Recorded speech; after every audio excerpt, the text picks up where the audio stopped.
Hello students, welcome to B pharmacy. तो चलिए start करते हैं हमारा न्यू लेक्चर नंबर 3। और हम लोग पढ़ने वाले हैं, आज का टॉपिक रहने वाला है क्लासिफिकेशन ऑफ सस्पेंशन।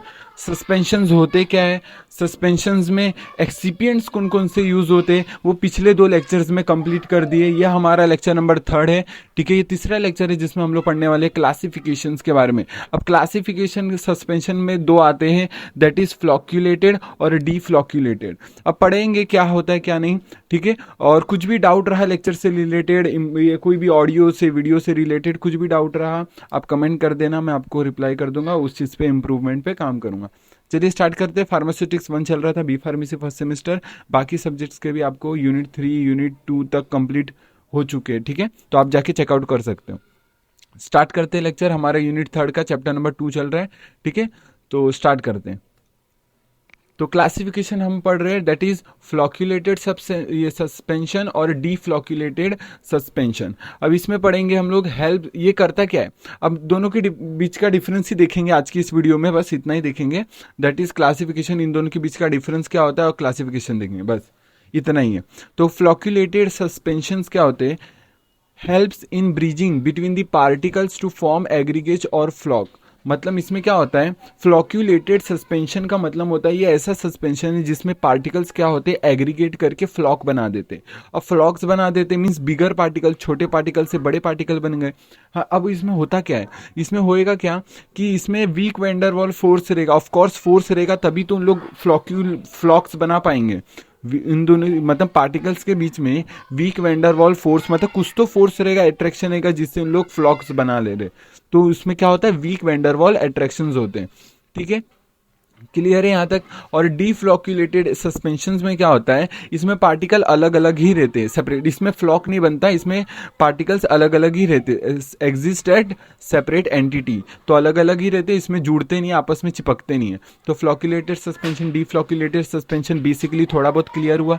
चलिए आगे बढ़ते हैं, आगे पढ़ते हैं next. Due to higher size sedimentation rate is high. इसका मतलब क्या है, ये सेडिमेंटेशन रेट इज हाई, इसका मतलब क्या होता है। अब देखो मैंने क्या बोला, मोटा पार्टिकल बन रहा है, फ्लॉक बन जा रहा है। अब जब फ्लॉक बन जा रहा है, बड़ा पार्टिकल बन जा रहा है, तो सेडिमेंट भी तो जल्दी होगा। मतलब सेडिमेंट मतलब नीचे भी तो पानी में, जैसे लिक्विड है, मान लो यहाँ पर समझो, जैसे आपको इससे समझाता हूँ, जैसे ये लिक्विड है। ठीक है, अब बड़ा पार्टिकल बन गया है। ठीक है, बड़ा पार्टिकल बन गया है तो ये जल्दी सेटल डाउन होगा, इसी को तो बोलते ये सेडिमेंटेशन, तो जल्दी से सेटल डाउन होगा। और छोटा पार्टिकल रहेगा तो धीरे धीरे धीरे धीरे धीरे धीरे सेटल डाउन होगा। तो ये समझा, क्लियर है यहाँ तक।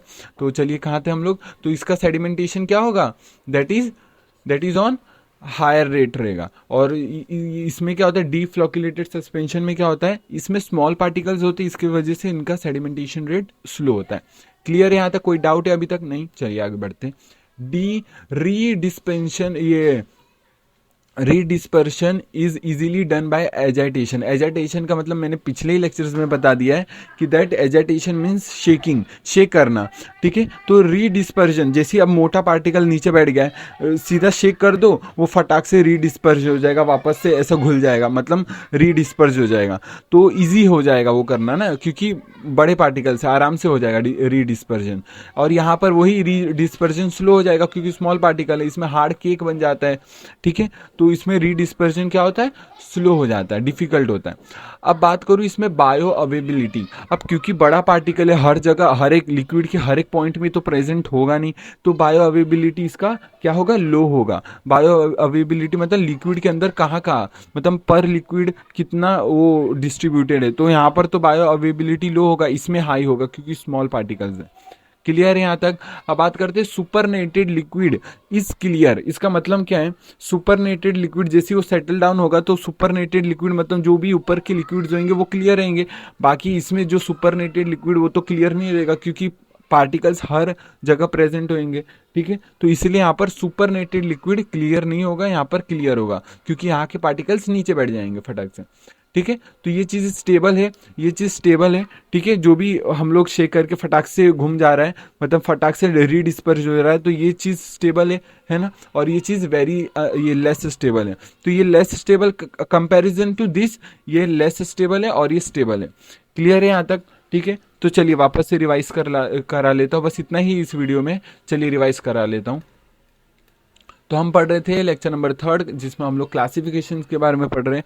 ठीक है, तो चलिए स्टार्ट करते हैं। क्लासिफिकेशन में हम लोग ने दो चीज़ पढ़ा, डेट इज फ्लॉक्यूलेटेड और डीफ्लॉक्यूलेटेड सस्पेंशन। फ्लॉक्यूलेटेड सस्पेंशन में क्या होता है, helps in bridging between the particles to form aggregates और फ्लॉक्स। इसमें फ्लॉक्स बनता है, इसमें क्या होता है, पार्टिकल अलग अलग ही रहते हैं। तो इसमें फ्लॉक्स बन जाएगा तो क्या होगा, इनके बीच में वीक वैंडरवाल फोर्स रहेगा।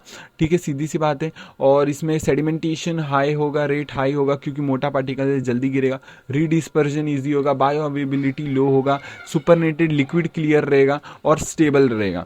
ठीक है, और इसमें बात करूँ ड्यू टू स्मॉलर पार्टिकल, इसमें क्या होता है, due to small particle sedimentation slow होगा, रीडिस्पर्जन डिफिकल्ट होगा, इसमें हार्ड केक बन जाता है। और फिर बायो अवेबिलिटी लो हाई रहेगा क्योंकि हर पार्टिकल, छोटे छोटे पार्टिकल हर जगह प्रेजेंट रहेंगे, तो बायो अवेबिलिटी हाई रहेगा।